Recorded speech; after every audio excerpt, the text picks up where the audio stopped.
Bonjour, bonne semaine. J'espère que tout va bien chez toi. Écoute, sinon, j'espère que la parole de Dieu t'apportera un peu d'aide. Aujourd'hui, j'aimerais partager avec vous une méditation sur le risque afin d'aider quelqu'un.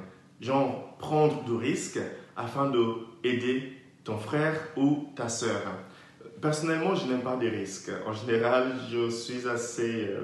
je préfère calculer des choses. Je n'aime pas trop de risques. Mais le Seigneur nous invite aujourd'hui à prendre de risques afin d'aider quelqu'un et afin d'avancer dans la vie nous-mêmes aussi.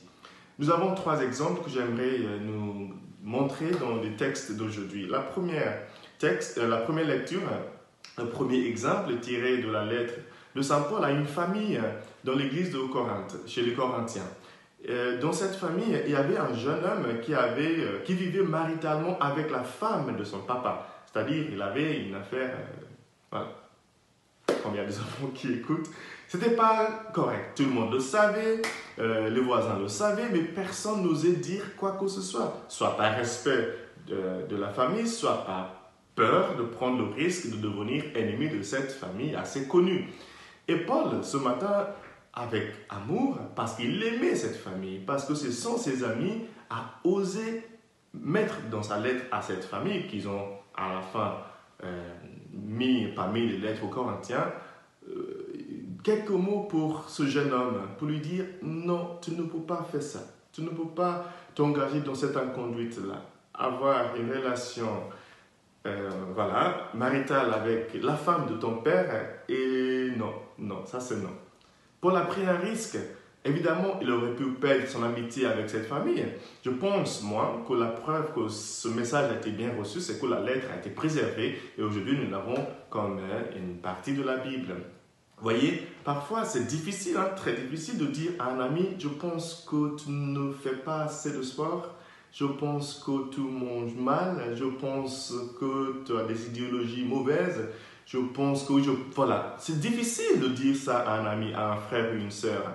Mais de temps en temps, par amour, avec beaucoup de tact, il faut oser le dire, avec beaucoup de respect, avec beaucoup d'amour, prendre le risque pour dire à quelqu'un qu'on aime que je pense que tu fumes trop peut-être, je pense qu'il faudrait changer quelque chose. C'est très difficile, mais Saint Paul nous montre ce matin que c'est possible de prendre ce risque-là si nous aimons vraiment la personne, toujours par amour.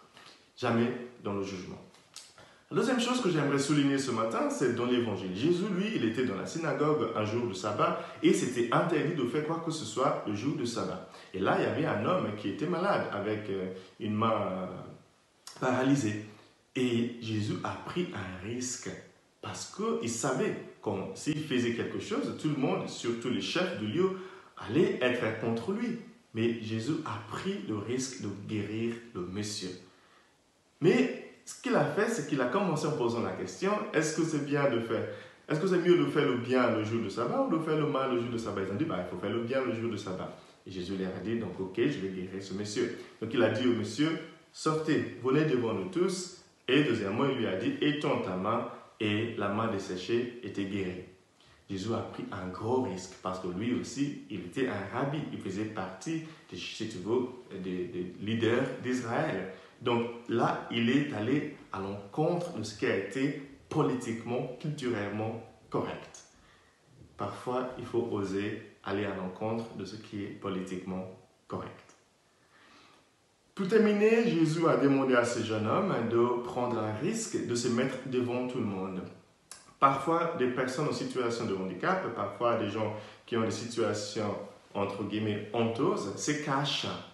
Mais Jésus nous montre ce matin que pour s'en sortir, il faut prendre le risque de se mettre devant tout le monde. Et nous qui nous disons normal entre guillemets, bien sûr, nous avons une responsabilité d'accompagner des personnes en situation de handicap sans les poser un regard honteux, sans les poser un regard de jugement, de les accepter dans la communauté. Quand nous voyons quelqu'un en situation de handicap qui se met devant nous, Jésus nous dit bien, il faut qu'il puisse se mettre devant nous et parmi nous. Nous n'avons pas à les cacher quelque part dans des institutions spécialisées. Je sais que par moments c'est nécessaire, Mais vraiment, nous devons nous apprendre à les regarder comme l'un de nous, comme des membres de nos familles, comme des membres de notre communauté, comme des membres de notre société. Nous n'avons plus à cacher nos personnes, nos amis en situation de handicap. Jésus demande à ce monsieur ce matin, mettez-vous devant tout le monde et étends ta main.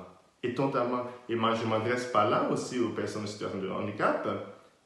Oser étendre sa main peut être un risque devant un monde qui ne connaît pas bien ta situation. Mais c'est le chemin à suivre. Il faut le faire. Il faut oser étendre sa main pour avoir sa guérison. Que Dieu te bénisse aujourd'hui, cher ami. C'est lui qui est le Père, le Fils et le Saint-Esprit. Amen.